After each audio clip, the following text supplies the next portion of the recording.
한 주 동안 여러분 잘 지내셨습니까? 저희도 그 한국의 부모님들께 코비드 걸렸다 그러니까 너무 놀라시더라고요.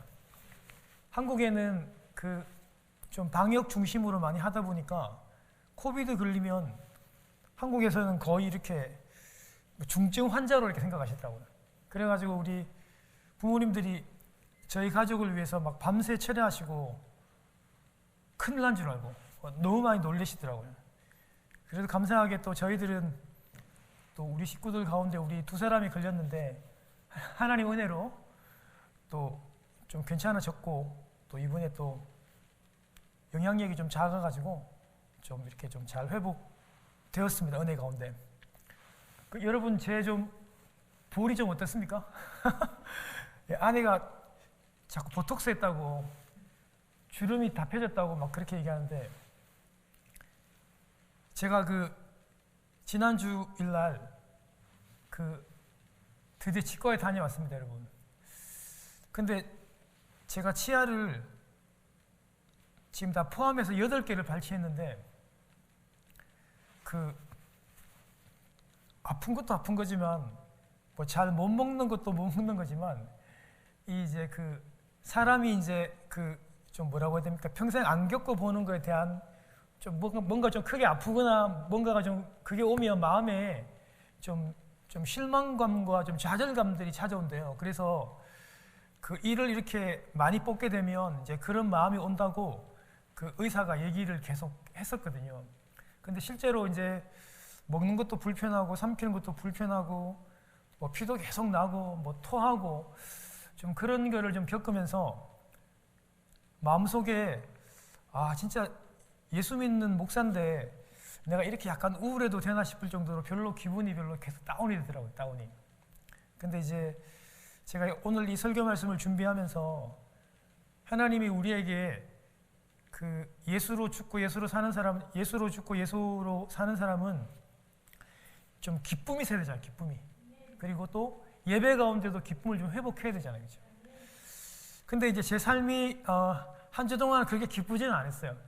기쁘지도 않고 어제는 또 눈 치우다가 또 열쇠 뭉치를 그 큰 열쇠 뭉치를 잊어버려가지고 지금 계속 그걸 찾고 있습니다. 그거 없으면 교회 문 닫고 가기도 힘들고 한데 눈이 많이 와서 지금 어디에 떨어진지도 모르고 아침에 일어나 찾기도 하고 어제 저녁에 혼자 나 찾기도 하고 했는데 못 찾았어요.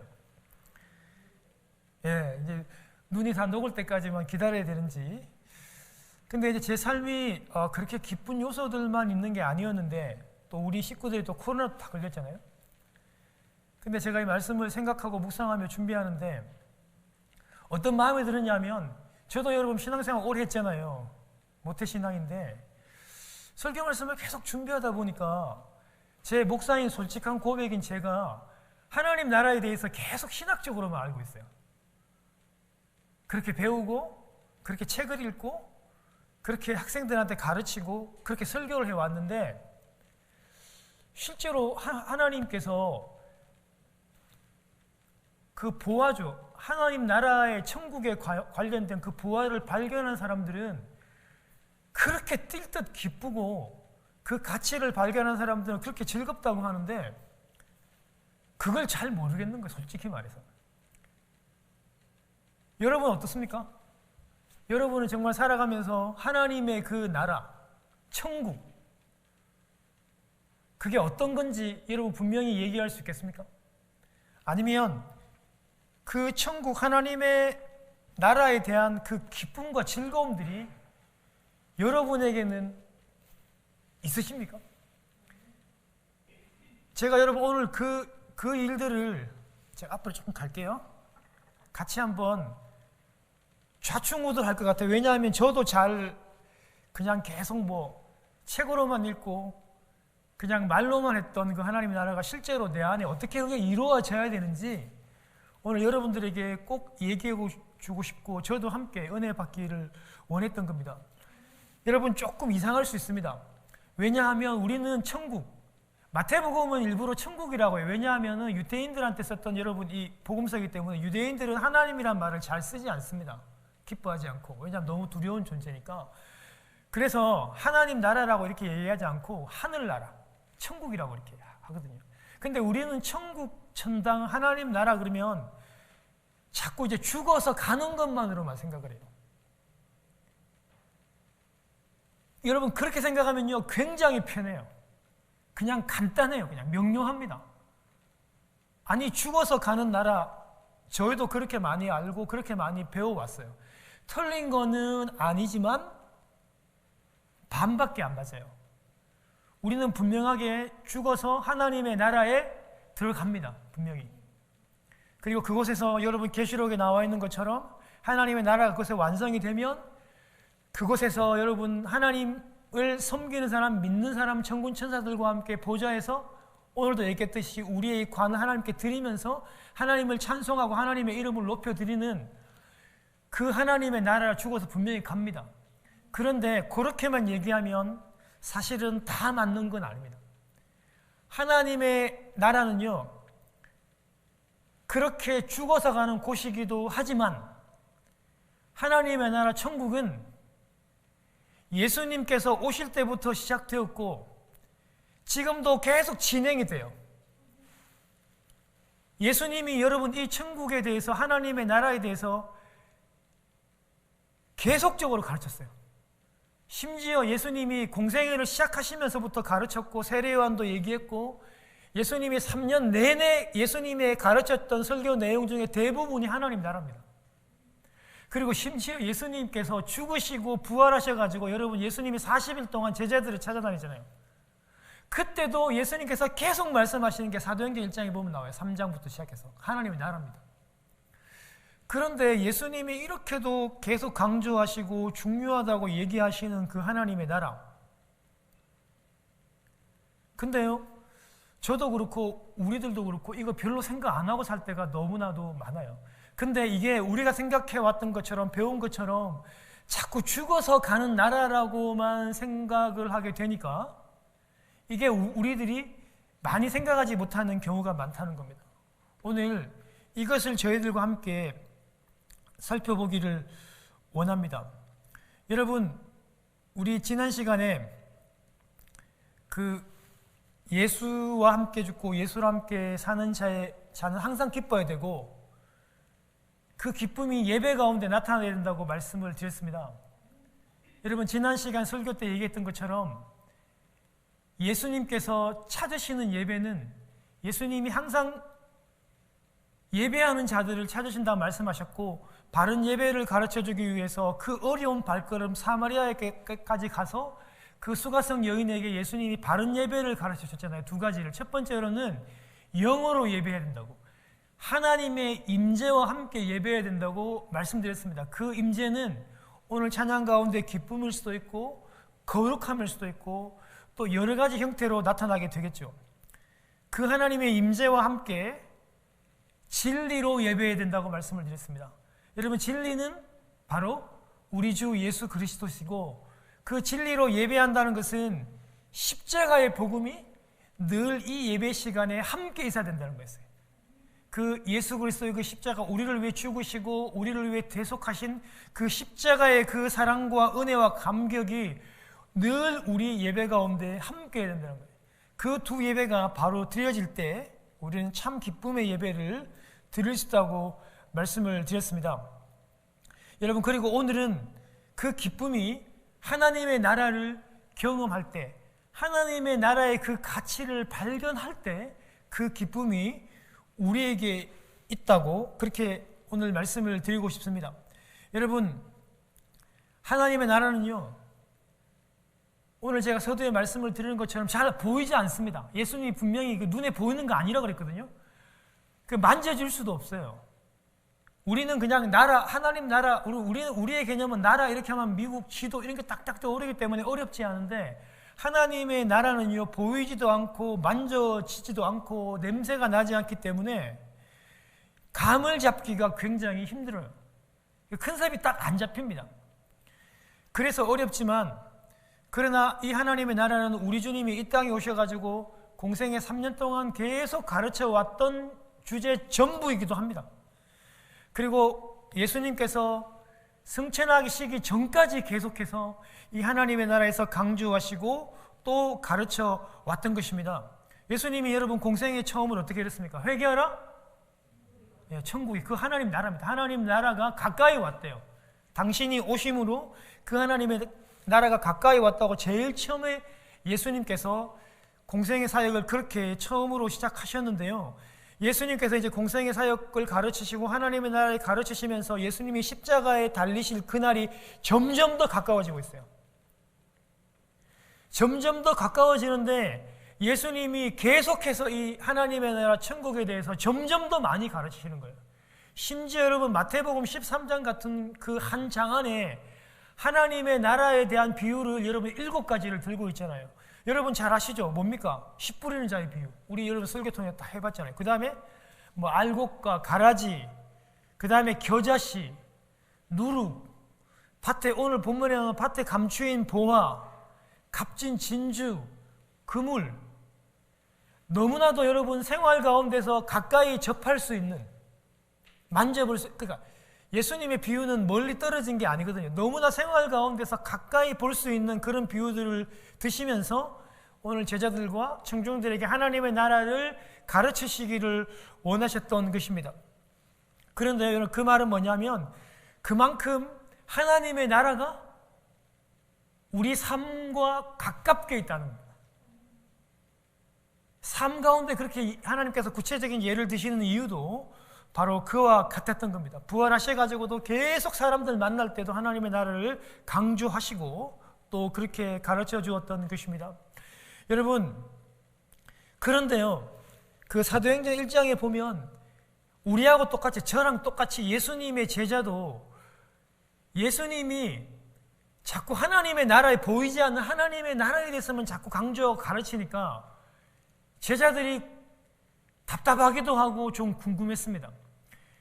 제자들은요, 하나님의 나라가 궁금한 것이 아니라 이 땅에 있는 자기 나라가 너무너무 궁금했어요. 예수님이 부활을 하고 부활하신 예수 그리스도를 만났어요.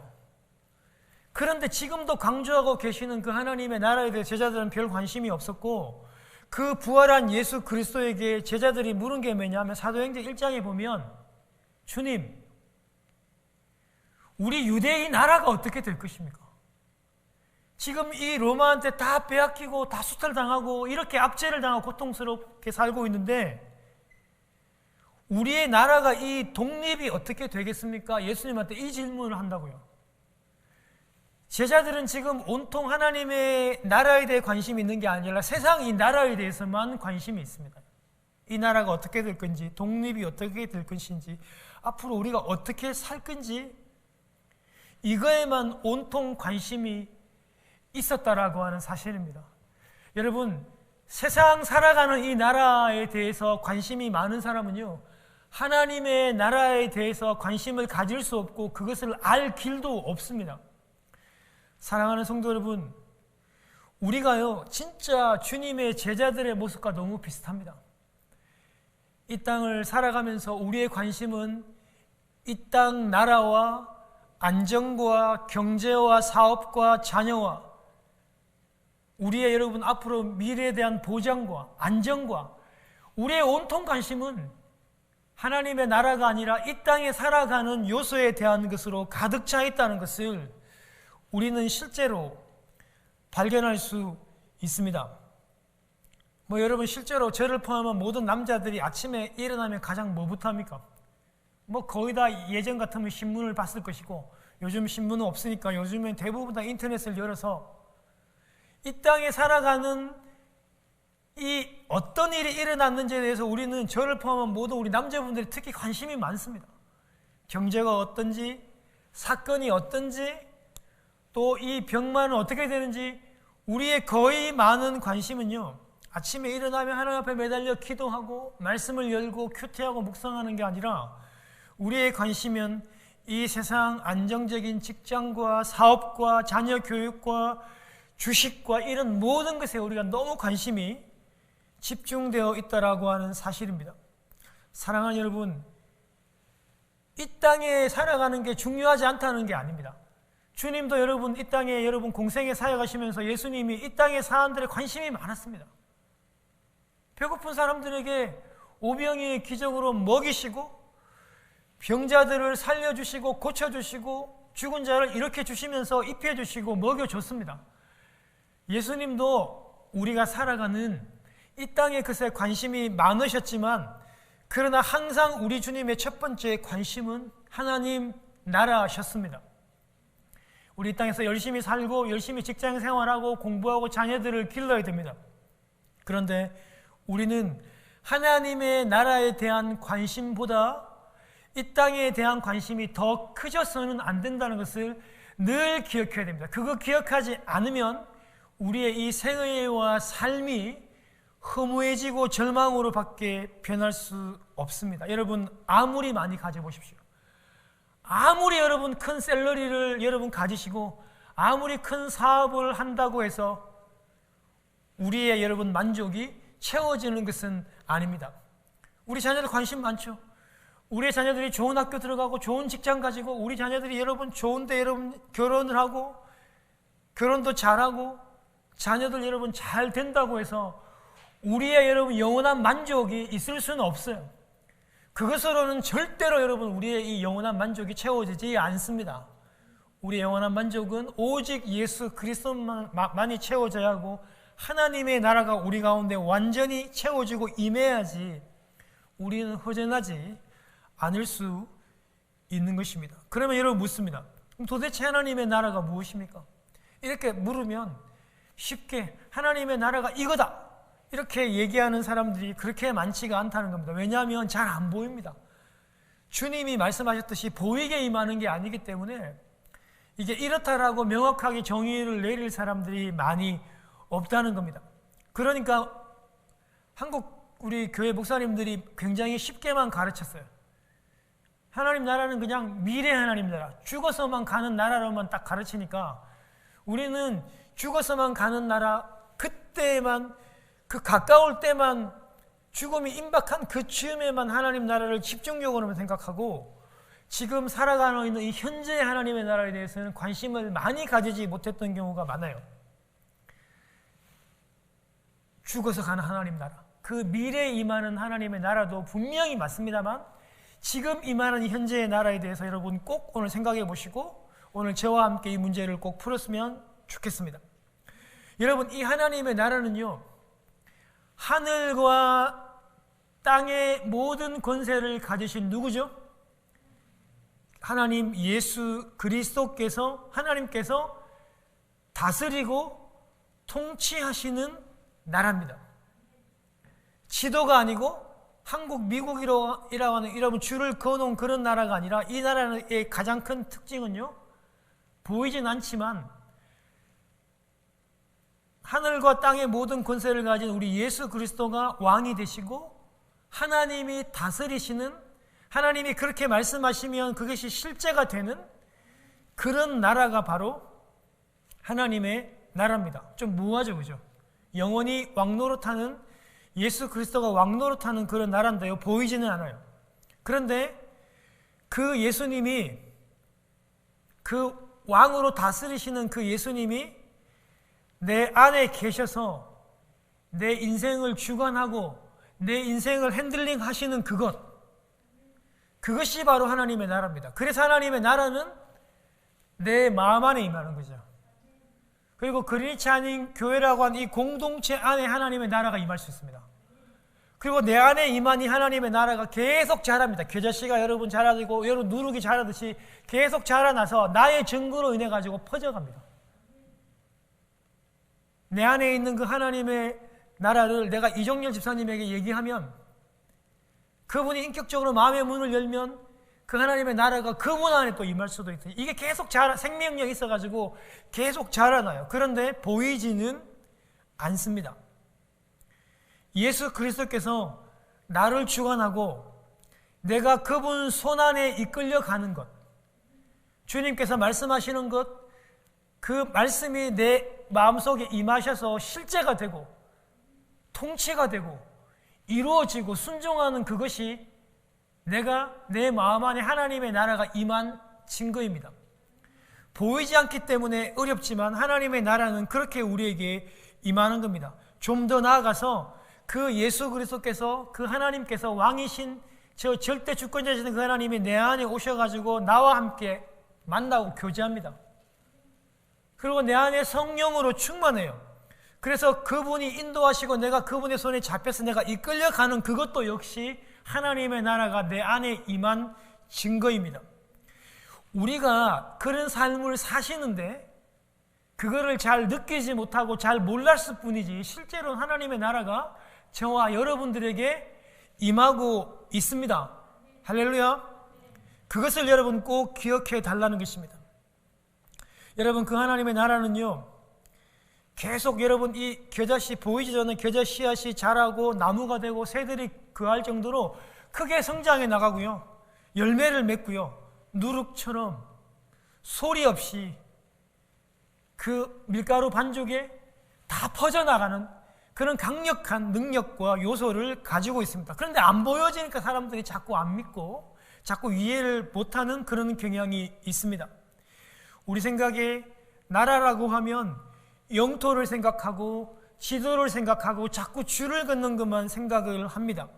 그러나 하나님의 나라는 영토가 아니고 우리가 보이는 땅이 아니고 칼로 정복하는 그런 나라가 아니고 표기되는 그런 나라가 아닙니다. 여러분, 누가복음 17장 20절에 보면요, 바리새인들이 예수님한테 물어봐요. 여러분 다 성경 박사들이잖아요. 평생 태어나서 죽을 때까지 그 성경을 연구하는 사람들이 그 개념을 모르니까 예수님한테 물었어요. 하나님의 나라가 어떻게, 언제 임하냐고 주님께 물으니까 예수님, 이게 제 말이 아니라 예수님 말입니다. 예수님이 그 하나님의 나라는 눈으로 볼 수 있는 모습으로 임하지 않는다고 그랬어요. 예수님이 그랬어요. 그리고 여기 있다 저기 있다 그런 장소적인 것이 아니라고 우리 주님께서 우리에게 말씀해 주고 계십니다. 그러면서 하나님의 나라는 너희 안에 있다고 그랬어요.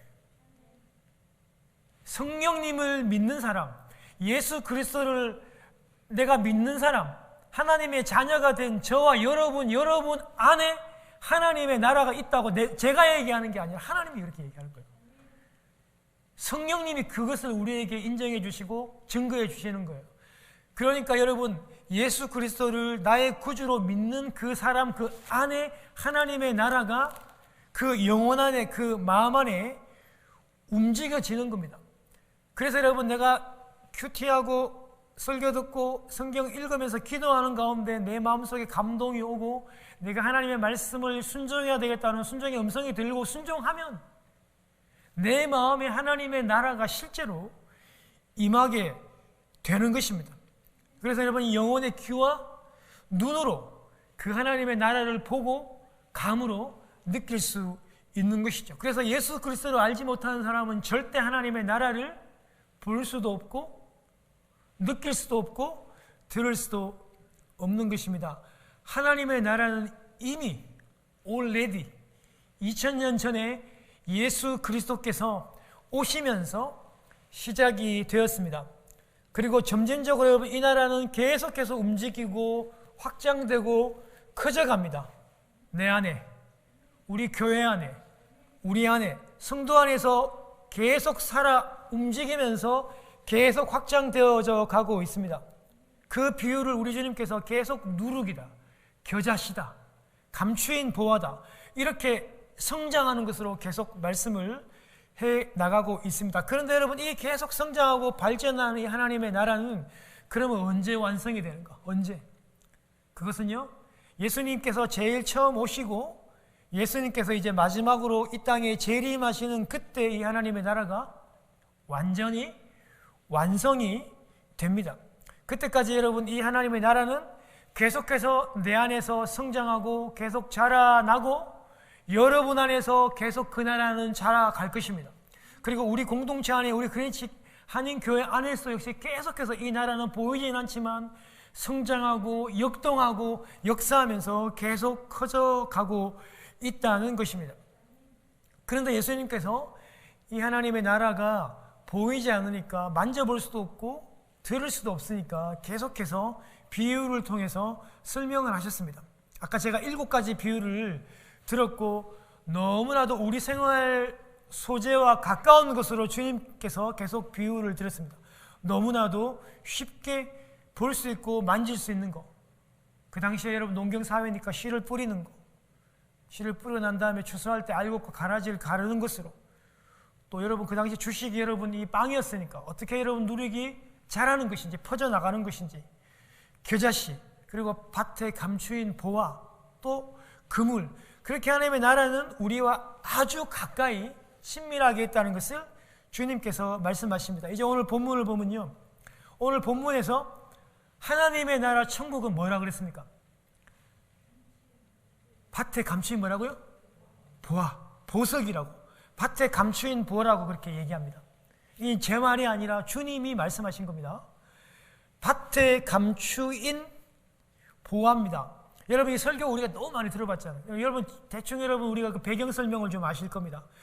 고대 시에 특히 여러분 그 고대 팔레스틴은요, 그 2000년 전 뭐 그전에도 마찬가지고 팔레스틴 지역은 지정학상으로 굉장히 중요한 지역이기 때문에 강대국들이 이 나라를 늘 거쳐가야 대륙으로 삼키기 때문에 이 나라는 항상 전쟁이 많았다 적었다? 전쟁이 항상 많았습니다.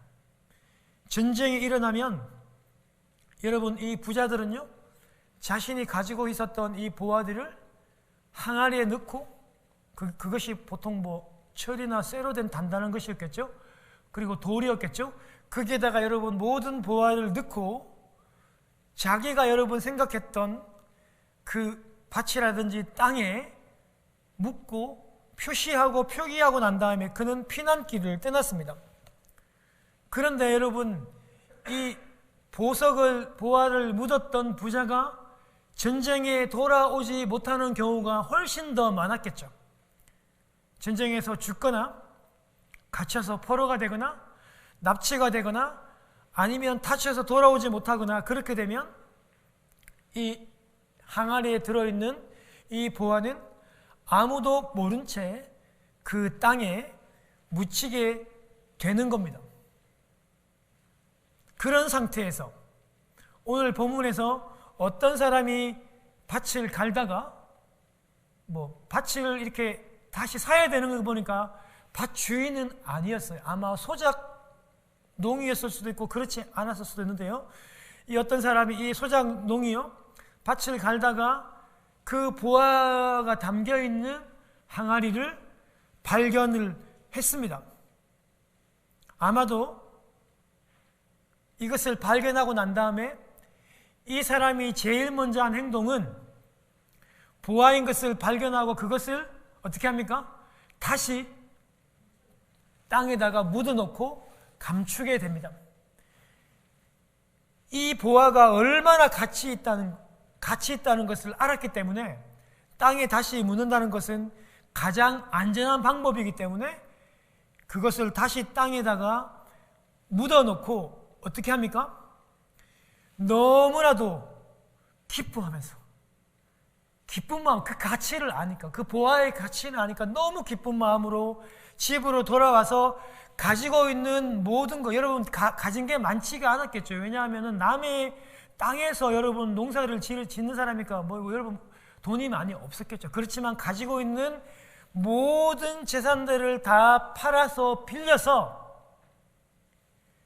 이 밭을 샀다는 겁니다. 이것이 여러분 오늘 비유의 큰 줄거리입니다. 여러분 이 사람이 왜 그렇게 기뻐합니까? 보화를 발견하고 그 보화의 가치를 알았기 때문에 이렇게 기뻐하고 있습니다. 그리고 여러분 왜 이 사람이 전 재산을 다 팔아서 처분해서라도 이 밭을 삽니까? 이 밭 안에 있는 이 보화의 가치를 알기 때문에 모든 재산을 다 팔아서라도 이 밭을 그는 샀다고 하는 것입니다. 보화의 가치를 알았고 그 밭이 품고 있는 그 보화의 가치를 또한 알았기 때문입니다. 사랑하는 여러분, 이 비유의 의미는요, 너무나도 명확합니다. 보화를 발견하고 그것이 가짜가 아니고 모조품이 아니라는 것을 알았을 때, 진품이라는 것을 알았을 때, 그 가치를 알았을 때 너무너무 기뻐한다는 겁니다. 이 보화가 내 것이 될 것이라고 하는 데 대해서 너무너무 그 가치를 아니까 기뻐한다는 것이고, 뒤도 돌아보지 않고 집으로 돌아와서 전 재산을 다 팔아서 그 가치를 산다는 거, 사라는 것이 바로 이 비유의 아주 명확한 핵심입니다. 여러분, 어떤 사람이요, 특별히 여러분 그 예수를 믿지 않는 자유주의 학자들은요, 이게 윤리적이지 못하다고 하는 그런 말들을 하기도 해요. 왜냐하면 보화를 발견했으면 이거를 갖다 먼저 주인에게 알리고, 그 당시 법은 50대 50으로 나눴대요. 물론 뭐 당연히 힘 있는 지주가 그걸 나눠줄 리도 없었겠죠. 그 당시에는 그렇게 했대요. 그런데 여러분, 이 비유에 주님이 가르치시는 여러분 이 명확한 중심은 뭐냐면, 이거 윤리적으로 이것을 해석하려고 하는 게 아닙니다. 여러분, 이 보화의 분명한, 주님께서 비유의 보화의 분명한 비유는, 먼저 여러분, 이 보화를 발견한 사람들은 그렇게 기쁠 수가 없다는 겁니다. 그래서 우리가 하나님의 나라의 그 보화를 발견하면 우리에게 기쁨이 있는가를 먼저 살펴보아야 된다는 겁니다. 여러분, 하나님의 나라 천국은요, 오늘 비유에 보면요, 내가 막 찾아다니러 다니는 게 아니에요. 여러분, 오늘 이 어떤 사람이 내가 어디쯤 여러분 이 보화가 있겠다고 생각해가지고 무슨 그 금속 탐지기를 가지고 막 돌아다니고 여러분이 그렇게 안 했어요. 이 사람도 자기가 보석을 막 찾으러 다니는 사람이 아니었어요. 구한다고 찾아지는 게, 하나님의 나라가요, 내가 막 구한다고 찾아지는 거, 내가 막 열심히 애를 쓴다고 하나님의 나라가 구해지는 게 아닙니다. 내가 발견하는 게 아니라 하나님의 나라는 발견되어지는 겁니다. 이거 여러분, 이 개념은, 이 하나님의 나라의 개념은 하나님이 우리에게 찾아오시는 거예요. 내가 막 하나님 나라와 하나님을 내가 막 찾는다고 찾아지는 게 아닙니다. 그래서 구원은 우리에게, 하나님의 나라는 우리에게 선물인 것이죠. 여러분, 오늘 본문의 밭에 감추인 보화는요, 이런 원리입니다. 여러분, 이 사람이 찾아다니지 않았다 그랬거든요. 찾아다닌다고 찾아지는 게 아닙니다. 그렇지만 여러분, 그것이, 그러면 내가 하고 있는 이런 모든 신앙생활들이 중요하지 않다라고 하는 그런 말이 아닙니다. 우리는요, 내가 하는 이 신앙의 나만의 여러분 이 패턴과 루틴들을 계속 진행해 나가야 합니다. 성실하게. 찾았듯이. 성실하게 나만의 신앙의 패턴으로 그렇게 계속 진행해 나가면, 내가 매일마다 내가 하나님 앞에 기도하고, 내가 매일마다 이 말씀을 묵상하고, 내 성경을 읽고 간절히 하나님 앞에 기도하면, 어느 한순간에, 어느 시점이라고 얘기할 수는 없어요. 어느 한순간에 하나님께서 우리에게 쾅 하고 쿵 하고 그 하나님의 나라에 대한 그런 감격과 가치를 우리에게 허락해 주신다라고 하는 사실입니다. 여러분, 이 C.S. 루이스 같은 경우 이것을 예기치 못한 기쁨이라고 그랬어요.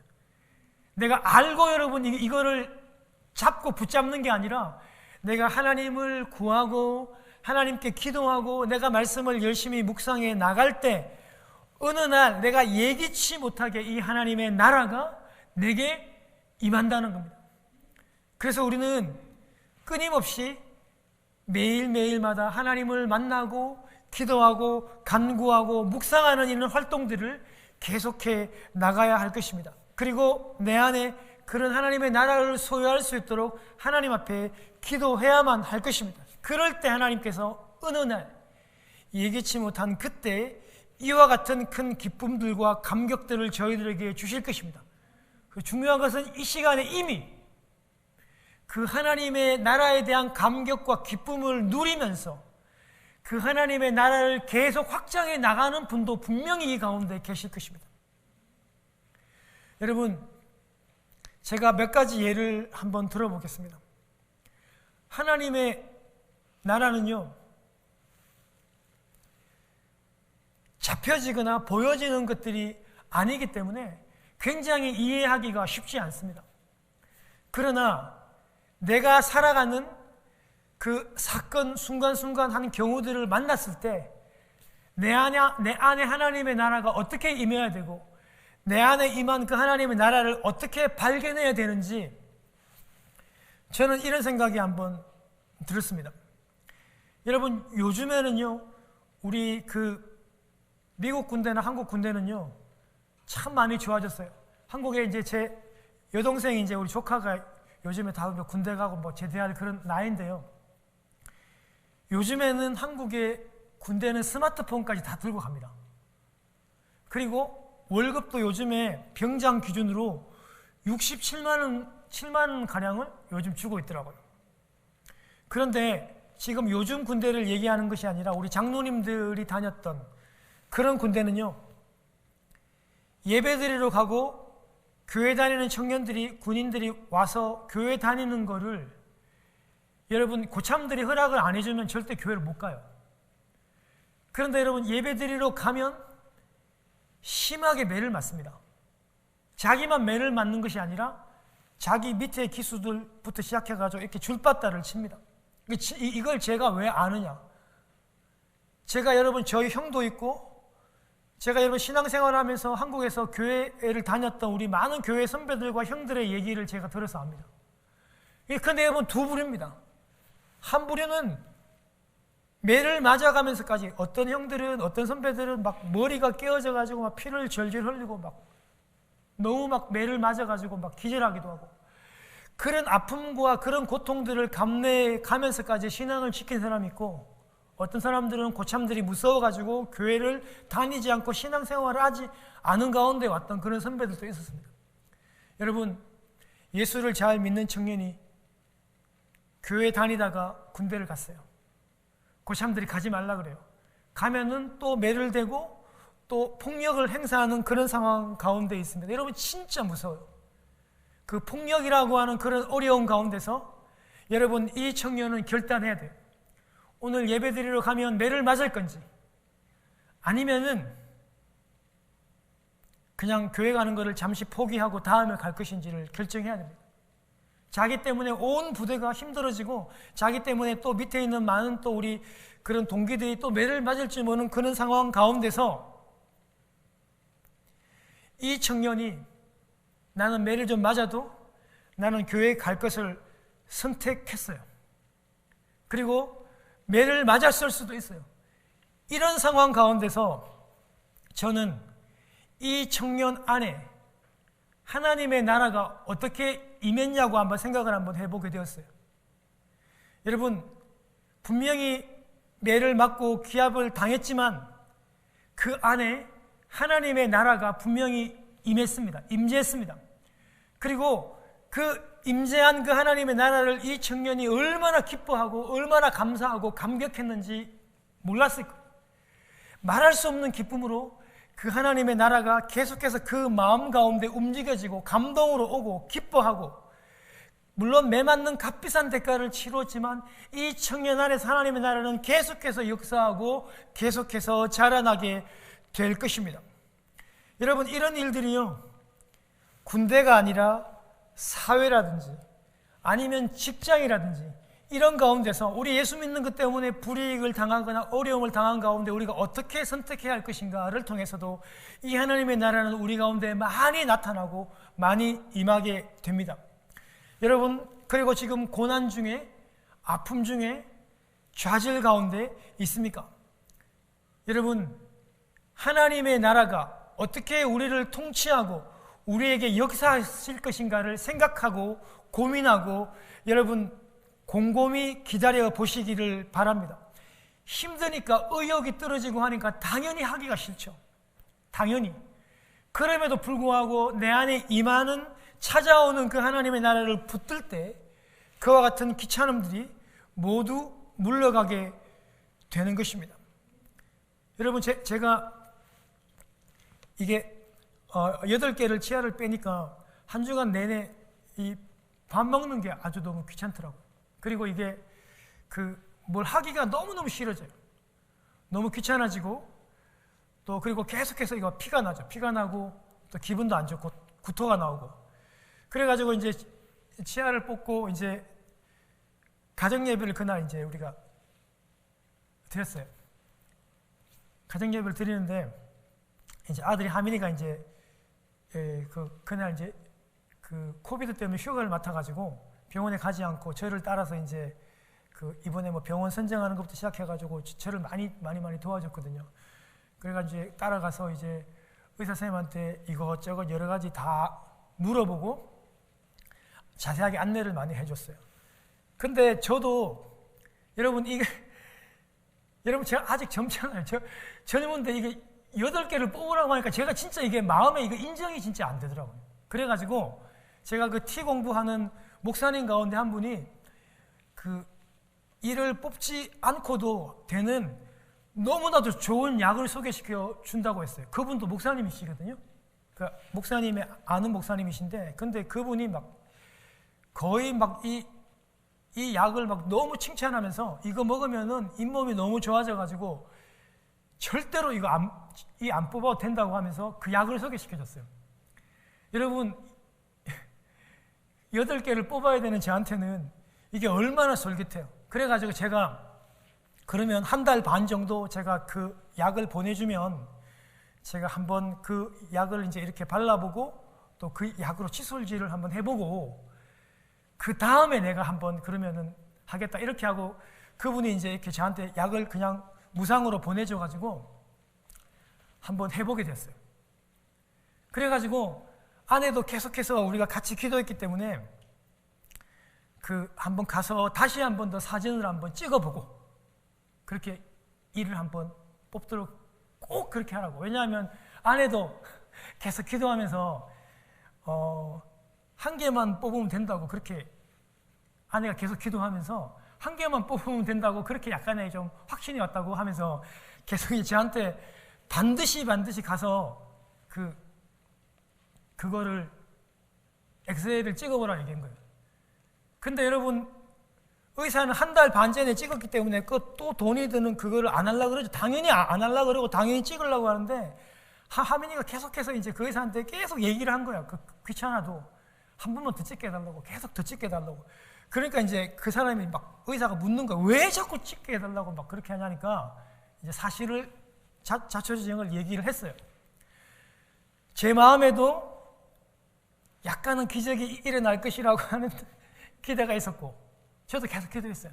그래가지고 우리 교인들한테도 좀 기적이 좀 간증이 될 수 있도록 하민이도 99%는 아닌데 1% 정도 계속 이렇게 계속 곁눈질하면서 한 1% 정도 그 하나님의 기적을 기대했대요.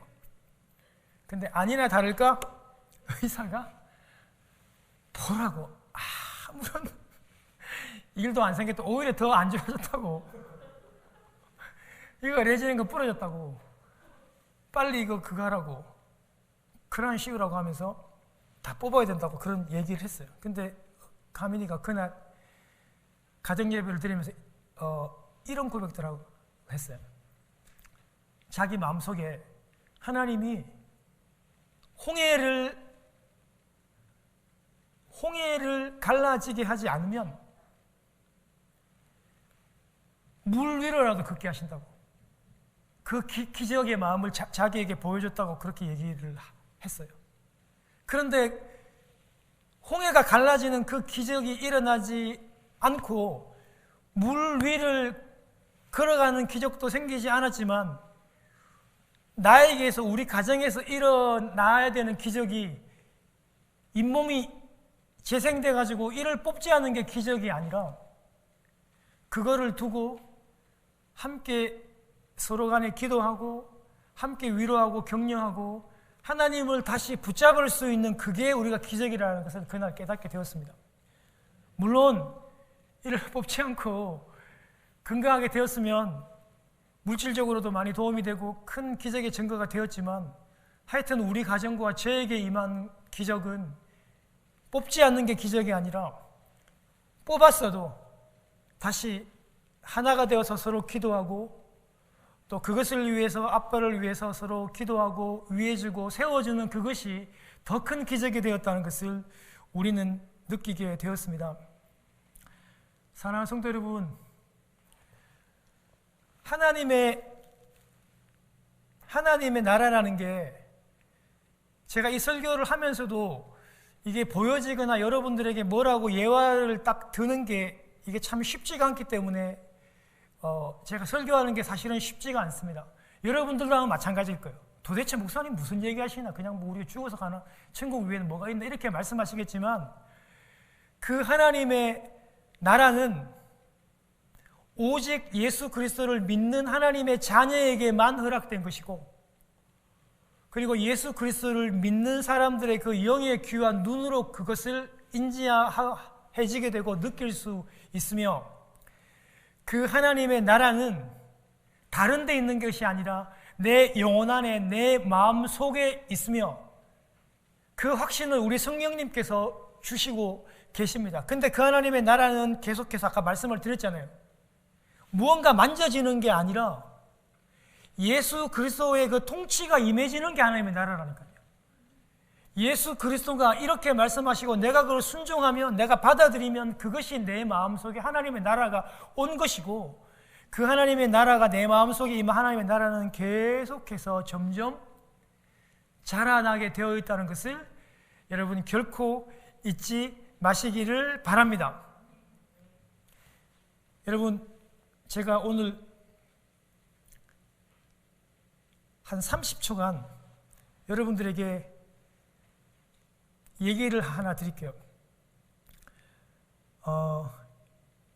윤형 방황이라고 하는 말을 여러분 들어봤습니까? 윤형 방황.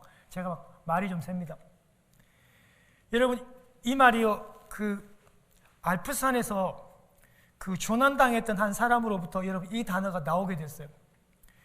여러분, 그 눈 속에서 여러분 조난을 당한 이 사람이요, 하루에 아무것도 먹지 않고 마을을 향해서 12시간을 걸어갔대요. 여러분, 12시간을 걸었으면 이거 엄청나게 걷는 거거든요. 12시간을 며칠을 걸었냐면 13일을 걸어갔습니다. 이거는 여러분 충분히 구조될 수 있는 먼 길입니다. 그런데 여러분, 이 사람이 결국에는 성공을 못합니다. 결론적으로 여러분, 구조자가 이 사람을 발견하고 보니까 하루에 12시간을 13일을 걸어갔으면 분명히 여러분 이 조난보다도 훨씬 더 그것을 벗어났을 텐데, 여러분 이 사람은요 계속해서 여러분 이 6km 여러분 이 원을 계속해서 여러분 이거 뱅글뱅글 계속 돌았다고 하는 겁니다. 그것을 여러분 윤형 방황이라고 하는데, 사람뿐만이 아니라 동물들도 이와 같은 눈을 가리고 실험을 하면 똑같은 현상이 일어난다고 합니다. 200m쯤을 걸으면요 4m 정도가 벗어나 있대요. 본능적으로. 그러니까 우리가 보이지 않으면 이런 현상들이 일어난대요. 그러니까 200m를 가면 4m 정도가 벗어나니까 400m를 가면 8m가 벗어나는 거죠. 보이지 않고 감각이 없으면 반드시 이런 윤형 방황의 현상이 우리 사람들에게 일어난다고 합니다. 그러면 여러분 해결책이 있대요. 해결책이 뭐냐면 30m를 가고 다시 방향을 정해야 된대요. 30보를 걸어가서 다시 방향을 맞추고 다시 그 길을 정하면 거기에서 벗어날 확률이 있다고 합니다. 사랑하는 여러분, 우리 긴 인생을 살아가면서 때로는 앞이 잘 안 보일 때가 많죠. 그럴 때마다 우리 마음속에 임한 우리 예수 그리스도, 내 마음속에 임한 그 하나님의 통치, 하나님의 나라를 계속 생각하고 기억하시면서 그 기쁨을 발견하시면서 순종하시면서 행동하시면서 그 기쁨들을 계속 발견하면서 30보를 또 가서 또 한번 확인하시고 또 30m를 가서 또 확인하시고, 그렇게 해서 계속 가야만이 이 방황을, 이 인생의 이 윤형 방황을 멈출 수 있습니다. 우리 기도하겠습니다.